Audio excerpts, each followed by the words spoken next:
Kemudian jamaah yang dirahmati Allah, kalau kita gabung kalimat la ilaha illallah, biasa kita terjemahkan apa ibu-ibu biasanya? Tidak ada Tuhan selain Allah. Benar enggak kalimat terjemahan la ilaha illallah itu tiada Tuhan selain Allah? Maka pada dasarnya ini kurang tepat. Bahkan nanti kalau diyakini bahwa kalimat itu betul-betul benar ya, ini nanti jadi salah menafsirkan la ilaha illallah itu. Nah, nanti kita lebih detailkan.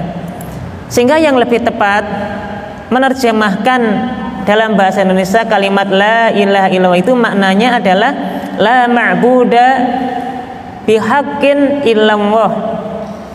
Tiada Tuhan yang patut disembah, tiada Tuhan yang patut diibadahi secara hak kecuali Allah Subhanahu wa taala. Jadi beda nggih, kalau tadi hanya sekedar tiada Tuhan selain Allah dengan ungkapan tidak ada Tuhan yang patut disembah dengan hak kecuali Allah, itu beda nanti maknanya. Dan ini yang lebih tepat. Jadi makna la ilaha illallah itu artinya tiada Tuhan yang patut diibadahi, tiada Tuhan yang patut disembah kecuali Allah Subhanahu wa taala. Jadi ibu-ibu yang terhormati Allah, mulai hari ini dan seterusnya, kalau kita menerjemahkan kalimat la ilaha illallah, kita terjemahkannya tiada Tuhan yang patut diibadahi. Ada kata-kata diibadahi, ma'bud ya, yang disembah.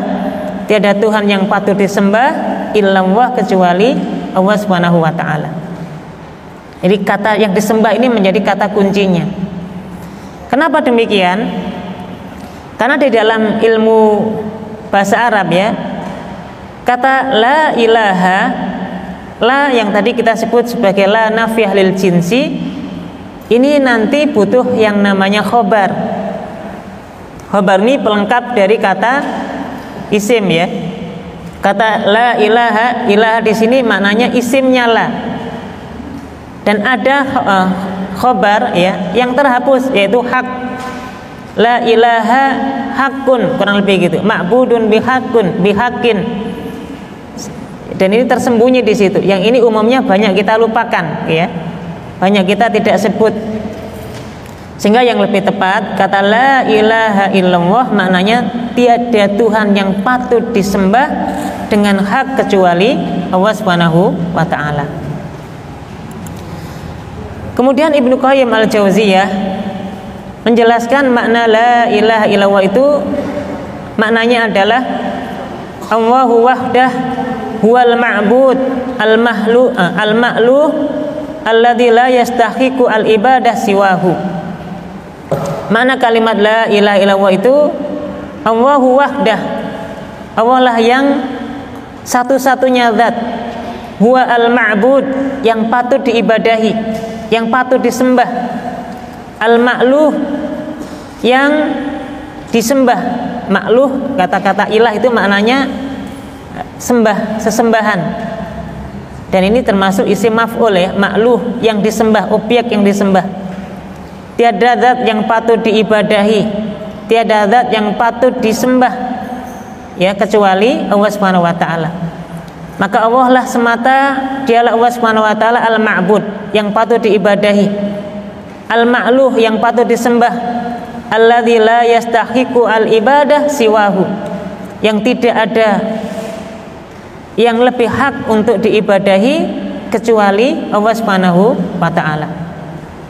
Dan pengertian ini disampaikan oleh Ibnu Qayyim al-Jauziyah dalam kitabnya Madarijus Salikin. Nah, ini yang lebih tepat nih, ibu yang dirahmati Allah. Kita kalau menerjemahkan la ilaha illallah, kita lengkapi sekali lagi maknanya la ma'buda bihaqqin illallah. Tiada Tuhan yang hak disembah kecuali Allah Subhanahu wa taala.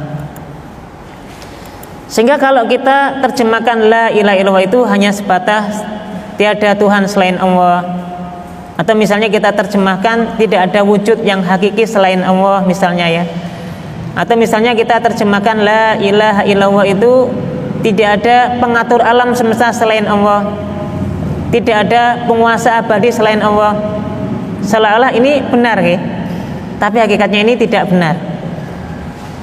Hakikatnya ini kekeliruan dalam mengucapkan atau menerjemahkan kalimat la ilaha illallah. Kalau misalnya kita katakan Ibu, misalnya kita katakan tadi tiada Tuhan selain Allah. Kemudian kita bandingkan dengan kalimat ini. Tidak ada roti kecuali enak. Ini contoh ya, ini kita kembali ke kata-kata dalam bahasa Indonesia ini. Tiada Tuhan selain Allah. Tadi kan gitu ya. Kemudian kalau kita bandingkan dengan tidak ada roti kecuali enak.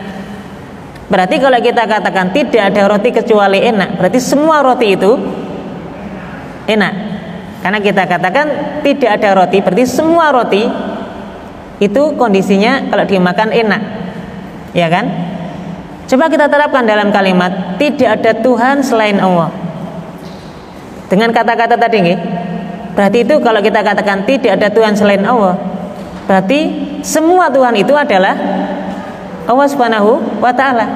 Sama kayak tadi tidak ada roti kecuali enak. Berarti semua roti, apapun jenis roti, entah itu roti tawar, roti tidak tawar, ada apalagi ini, roti-roti itu berarti semuanya enak.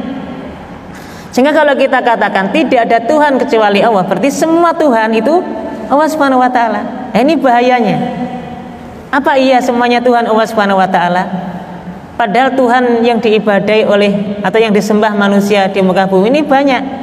Apa iya semua Tuhan yang disembah itu adalah Allah Subhanahu wa ta'ala? Kan tidak. Maka di sini kekurangan kekeliruan pengucapannya, kekeliruan menafsirkannya. Nah, sehingga nanti dampaknya apa Ibu yang dirahmati Allah? Dampaknya adalah orang berkeyakinan kalau dia sudah mengucapkan kalimat la ilaha illallah merasa dirinya sebagai seorang muslim.